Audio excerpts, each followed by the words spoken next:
This commandment is unique because God establishes the foundation and importance of the family. Dr. Tony Evans says the benefits of honoring our father and mother extend way beyond maintaining harmony in the home. The purpose of this commandment was to hold the nation together. This is The Alternative Broadcast, featuring the timeless biblical teachings from the archives of Dr. Tony Evans. No matter your age or stage of life, the command to honor your father and mother has never lost its relevance. Today, Dr. Evans explains why this principle is about more than family relationships. It's a foundation for personal stability and a healthy society. Let's join him in Exodus chapter 20. This commandment is unique. It is unlike the other 9. It is unique because in it, God establishes the foundation and importance of the family. Today, society is seeking to redefine the family. Society is not only attacking the family, but it is creating a generation of rebels, a generation of children, whether they are small children, teenage children, or adult children, who are rebellious. And having learned rebellion at home, they've taken it to the streets. That rebellion started at home. This commandment is designed, stay with me here, to establish the family as the foundation. Plato, the great philosopher, was not right about a lot, but he was right about this. The saga of a nation is the saga of its families written large. Honor thy father and thy mother, he says in verse 12, that your days may be prolonged in the land which the Lord your God is going to give you. He says, honor your parents so that we can preserve the land. In other words, if the land is going to be okay, the nation is going to be okay, the society is going to be okay, then that family's got to be okay. Because if that family is not okay, you've now jeopardized the land which the Lord your God has given you. And our land today has been jeopardized. It has been jeopardized in every place because of this commandment that is focused on the family. The purpose of this commandment was to hold the nation together. The nation would be held together by there being a mother and a father, and by that mother and that father teaching children and children learning to honor their parents. All human relationships are based on what a child learns at home. If a child learns that it's okay for a man to slap a woman, he becomes a wife beater. When a child sees there's no responsibility or accountability with mother and father, they're going to learn to be irresponsible and unaccountable. In other words, the imprint is laid at home, which is why, mothers, the Bible emphasizes that nothing can conflict or compete with your role in the home, because unless children learn to honor, learn to respect, learn to obey, then somebody else will teach them. He says, honor your father and your mother. Why? Because parents represent God's chain of command. The reason why every teenager who's a Christian should be honoring their parents who are providing and protecting them is that you want God on your side. You see, it's a God thing. It's not just a mother and father thing. Now, I know, all of us knows, because all of us have had parents. Parents can tick you off. Sometimes they're unreasonable. Sometimes they bring their moods home from work. So I understand that. But your mindset must be, I'm going to honor the Lord in my status as my parent's son or daughter, and I will obey them without an attitude, without talking back, without being disrespectful. I am going to fulfill my God-given responsibility to them by honoring them. So what else does honor mean? Because this applies to us as adults as well as young people and children. Well, first of all, you are to honor your father and mother. Watch this verbally. Proverbs 30, verse 11 says, there is a kind of man who curses his father and does not bless his mother.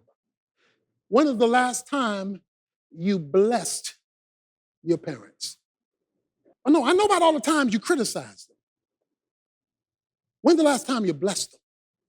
When is the last time you complimented them on the good they did rather than simply the bad they've done? When's the last time you thanked your mother and father? Okay, they cook something today you don't like, and you sitting there, shucks. Got this, I don't like this stuff. And so you got a bad attitude, you frowning and you irritate, because on Thursday, they cook something you don't like. And it shows all over your face. Even if you're scared to say something, it's written all over your face. You don't have to say a word. You know, it's just all over your face that you're irritated. And so you complaining that they cooked something you don't like. But did you thank them that Monday, Tuesday, and Wednesday, it was all right? They cooked something you did like. Or do they only know when you are discontent because you never blessed them? When is the last time you thanked them? I don't have to be cold in the winter or hot in the summer because you keep that air conditioned. You keep me comfortable. You know, I've never thanked you for that. He says a person who honors his parents honors them verbally.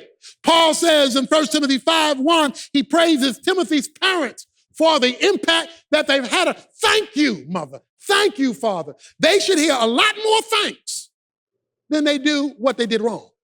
Because in most cases, there's some exceptions, but in most cases, they do a lot more right than they do wrong, but they don't hear it. You are to honor them financially. 1 Timothy 5, verses 4, verses 16 says that you ought to make a return to your parents. If they need help, and you are able to help them. I'm not talking about encouraging irresponsibility. That's not what I'm talking about. But he says, make a return because look at what they spent on you. Do you know how much it costs to raise a child? For 18 years. And every other day you come and talk about, give me something. Give me something. I need this. I need this at school. I need all my friends wearing this. They got these kind of tennis. Can you get me this? They got this kind of stuff. Can you do? Do you know how much money for 18 years they have spent on you? Now they need $100 and you talking about, I don't have it. Now they just spent hundreds of thousands of dollars on you, but you can't help them. You don't make a return. That's evil. So now I'm talking to a lot of adult parents who have disregarded your mother and father when you could have helped them. Jesus told the Pharisees of his day, he condemned them in Matthew 15, verses 4-6. He said, because you're going to church and you're ignoring your family and you have disregarded your parents. You're to honor them relationally. You know what Jesus did? Watch this now. Jesus is on his way to the cross to die, right? He looks back and he says, John, behold your mother. Mother, behold your son. In other words, Jesus is getting ready to die. Mary, his mother, is a widow. He's not going to leave her uncared for. All right? How many people in here have parents stuck in nursing homes and you don't go visit? They're stuck there by themselves and alone, but you're too busy. They weren't too busy when you were sick and they had to stay up all night or take you to the emergency room or hug you. They weren't too busy then. Jesus said, I'm going to make sure, Mary, since I can't care for you, you are cared for. Now, I know every family can't keep every parent based on the particular circumstances in your own home. I understand that, but you are to never let them forget that they're your mother, that they're your father. You are not to dishonor your parents by leaving them to grow old alone. Because they didn't leave you. And even if they did leave you, because I know some of us got fathers that's walked out on us and that kind of stuff, they still did one thing right. You're here. You are to honor them spiritually. How do you do that? Pray with them, and watch this, and forgive them. Pray with them and forgive them. Because I know some of us have been damaged by our parents. Because some of us didn't grow up in Christian homes, and some of us grew up with parents who didn't know how to parent, and they hurt us. What's the spiritual thing to do? Release them. Release them. One, you release yourself. Because I can guarantee you something. Let me give you a guarantee. There's not a parent in here who won't need your child to forgive you of something. Because it's something you're going to do wrong. Okay? Maybe it wasn't as bad as your parents did to you, but you're going to need your kids to forgive you for some failure in your life. Well, don't expect to get what you're not willing to give. Don't burn the bridge over which you yourself must cross. Bible says that the Noah got drunk and he was lewd. It doesn't specify what it was, but he was involved in some lewd act. One of the sons, he had 3 boys. One of the sons came in and made fun of him. Look at daddy, look at that. It says the other 2 sons came in and put a covering over him. Some of our parents need a covering. They don't just need to be pointing fingers. Look at what you did. Look at you. Look at you. You all messed up. You no good. You're a failure. Some of them just need a covering. Yep, you did this wrong. That was a mistake. But because one day I may need a covering, I'm going to give you one. That's honor. Now, let me clarify something about honor. Honor doesn't mean be used. Because I know you can have parents who want to use you up and put you on a guilt trip. All right?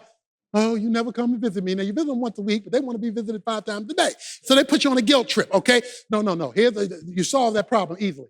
You set a boundary. Mother, father, this is what I'm going to do. I'm going to give you this much a month. I'm going to visit you or call you this often. So expect this, but don't expect beyond this. If I give you beyond that, that's extra. So set a boundary so you don't get used. But don't let the fact they're trying to use you cause you to do nothing, because you still have to honor them. When Dr. Evans continues our message in a moment, he'll offer specifics about ways you can honor your parents, even if your relationship is a difficult one. First, though, I want to tell you about a powerful resource package we put together for parents who want to raise their children with purpose and confidence in a culture that often pulls families in the opposite direction. It starts with Tony's 2-volume, 13-message series, Parenting on Purpose. In these lessons, Dr. Evans addresses some of the biggest challenges parents face, helping you guide your children toward spiritual maturity, strong character, and a lasting relationship with Christ. And to help you take these principles even deeper, we're including Tony's popular and highly acclaimed book, Raising Kingdom Kids. This encouraging resource has helped thousands of parents understand how to intentionally shape their children's values and worldview from a kingdom perspective. We'll send you this special Parenting on Purpose resource package as our thank you gift when you make a donation to support the ministry of the Urban Alternative. To get the details, visit us today at tonyevans.org or call our 24-hour resource center at 1-800-800-3222, where one of our team members will be glad to help. That's 1-800-800-3222. I'll repeat that information for you after the second part of today's message and this. There's something about the rhythm of the ocean that quiets the noise of everyday life. Step away from the rush and into rest and renewal on a 7-day Caribbean cruise with Dr. Tony Evans. Set sail February 28th to visit beautiful destinations in the Bahamas, all while enjoying powerful Bible teaching, meaningful worship, and time to reconnect with God and others. Experience renewal for your body and your soul. Find out more at tonyevans.org. How else do you honor them? You honor them emotionally. Proverbs 10:1 says, a wise son makes his father glad, but a foolish son is a grief to his mother. Make them happy. What's the last thing you did to make your mom and dad happy? Whether you're in home or you're out the home, but you just did something to make your mom and dad happy. You just made them smile. You know, adults, and particularly older adults, have so much to burden. When was the last time you just made them smile? You criticize them, you complain, you talk about them to your friends, but when was the last time you made your mother's heart, Proverbs 10:1 says, glad? You lifted them up emotionally. That's honor. You say, why do this? Okay, watch this now, because it gets deep right here. And I love the way the New Testament quotes this. This thing is so strong. The New Testament quotes this in the book of Ephesians, chapter 6, verse 1, children, obey your parents in the Lord, for this is right. Honor your father and mother, which is the first commandment with a promise, so that it may be well with you, that you may live long on the earth. All right, here it is. No other commandment has a promise attached to it. Only this one. So this must be a zinger. God is so committed to this commandment, he wanted to put a motivational element to it. He wanted to kind of give you something to motivate you to do this one. And the thing he wanted to give you is he makes two of the most staggering promises to the young person, the teenager, or the adult who honors their parents. He says, I'm going to do two things for you if you follow my chain of command. The first thing I'm going to do is I'm going to watch this. I'm going to watch this increase your quality of life. He says that it may be well with you. In other words, I'm going to make your life better if you make their lives better. Teenagers, if you start complimenting your parents, obeying your parents, encouraging your parents, supporting your parents, God says, then I'm going to look out for you. How's he going to look out for you? I love the way Proverbs chapter 4 puts it. I'll read it to you. Proverbs 4, 10 to 13 says these words. It says, hear my son and accept my saying, and the years of your life will be many. I have directed you in the way of wisdom. I have led you in upright paths. When you walk, your steps will not be impeded. And if you run, you will not stumble. Take hold of an instruction. Do not let it go. Guard her. She is your life. God says, if you honor your parents, I'm going to guide your way. I'm going to guide you through your college. I'm going to help you with your scholarship. I'm going to get in the front of your career. I'm going to help you meet your mate. I'm going to guide you through your family. I'm going to work with you because you work with me and working with them. All right, now let me tell you what's happened. Some of us as adults are living under a curse. God is not responding to us because we have dishonored our parents. So you can pray till you blue in the face. If you're dishonoring God's chain of command, as I've described it here today, you're dishonoring God and you are living under a curse. Exodus 21:17 says, cursed is the man who dishonors his parents. He's cursed. So there could be some adults here today and you are cursed because you have dishonored mother and father. But not only is he going to give you a better quality of life, watch this now. He says, so that it may be well with you and so that you may live long on the earth. He's going to give you a longer quantity of life. That's what God says. If you honor your parents, I'll extend your lifespan. Well, what does that mean? Here's what it means. It means honoring your parents allows you to live out your divinely ordained years. In other words, you won't die early. You won't die before your time. You'll make all the years you were supposed to have. Now, that's going to be different from every individual, but you will live long. You will live out your divinely ordained days. There are many kids in the grave now because they learned to dishonor at home and it caught up with them. And they're in the grave. Parents said, don't hang out with those kids. I don't like that kid. Don't hang out with those kids. They hung out with those kids, and now they done gone down the tubes with those kids. Don't go over there. You disobeyed. And I've done many a funeral of a young person who dishonored at home and his life was cut short. You see, how many of our parents told us don't cross the street? You know what they were doing? Saving our lives. Don't play with electricity. You know what they were doing? Saving our lives. God says, this thing is so important to me that you get to live out your divinely ordained days. So let's bring this to a conclusion. What do we do? Listen to me now. We're just going to give you a couple of points, then we're going to close. First of all, to every parent who's here, make it easy, not hard, for your kids to honor you. Don't give them overtime work. Be honorable so that it's easy to honor. And here's the principle. Listen, parents, if you got a child or a teenager, here it is. Rules without relationship lead to rebellion. Now, I know we as parents, we love to say, you do it because I said so. You just do it because I've said so. Now, you never hug them. You never compliment them. You never pray for them. You never pray with them. You never encourage them, but you'll give them a rule in a minute. And if you don't hurry up and do what I said, I'm going to take my belt off and I'm going to wear you out. Listen to me. Rules without relationship will always lead to rebellion.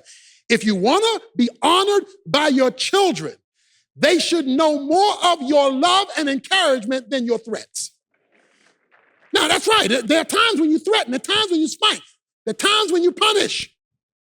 But that shouldn't be what the norm is.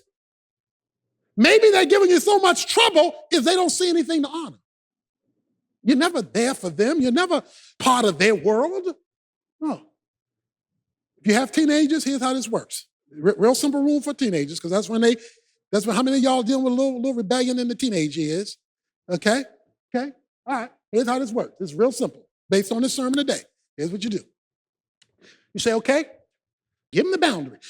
Whatever the boundaries are, you have to have your schoolwork done before you look at television. You have to, whatever those boundaries are, these are your boundaries. As long as you keep your boundaries, then we're going to be fine. And all you're going to experience from me is your love and encouragement, and I'm going to press you on. Now, when you step over the line, that's an infraction. And here's how this works. Teenagers, this is going to work for you. I'm going to give you something to help you out if you're a teenager. If you keep the boundaries, then we're going to expand the lines. We're going to increase your freedom. We're going to increase your flexibility. We're going to trust you with more because I could trust you with less. So since I could trust you with this much, you can look forward, just like God has given a promise here, you can look forward for me to blessing you with more. But if I can't trust you with this, then you will not get more and what you have may shrink. It's that simple. You can earn more freedom or earn less freedom by your honor, respect, and obedience. But make sure they don't have to guess at the boundaries. Make sure they know clearly what the boundaries are. You meet on them once a month to repeat them and go through them, and they know the consequences for breaking them. Secondly, teenagers who are living at home, begin affirming your parents' strength and obeying their guidelines that they set up. If your job is to do the dishes, do the dishes. If your job is to clean the room, don't clean half of it, clean all of it. If your job is to do the homework first, do the homework first. In other words, let your parents know that you want to please God by obeying them. If you're an adult child and you're no longer living at home, some of you in here today need to make a phone call. You need to call and say, you know what? I've complained about you, but I've never thanked you for all the years, blood, sweat, and tears you gave me. I never thanked you for caring for me when I was sick. You know, I just complained when you didn't do what I wanted, but I never thanked you. You write a letter. You say, what if my parents are dead? Then you get on your knees and you thank God for it. Dr. Tony Evans, wrapping up a message on holding your parents in high honor. If you'd like to review today's lesson, including material we didn't have time to present on the air, be sure to ask about Tony's 2-volume, 13-message series, Parenting on Purpose. For a limited time, when you make a donation to the ministry and request the Parenting on Purpose audio collection, we'll include a complimentary copy of Tony's popular book, Raising Kingdom Kids. Together, these resources provide encouragement, wisdom, and practical tools to help you build a stronger spiritual foundation for your family and intentionally pass on your faith to the next generation. This is a unique limited-time offer. Get all the details and make your request today at tonyevans.org. Again, that's tonyevans.org. Or call our Resource Center at 1-800-800-3222, where team members are available around the clock to assist you. That's 1-800-800-3222. One quick note before we wrap up today. You can hear Dr. Evans as he participates in candid conversations on a variety of life issues. Listen to Tony and special guests anytime on the Unbound podcast. Find it on his YouTube channel or on your favorite podcast platform. All it takes to become a parent is to have a child. But real parenting, biblical parenting, is a lot harder. On Monday, Dr. Evans offers helpful insights into how moms and dads can get a better handle on their home and family, even when things seem to be completely out of control. Be sure to tune in for that.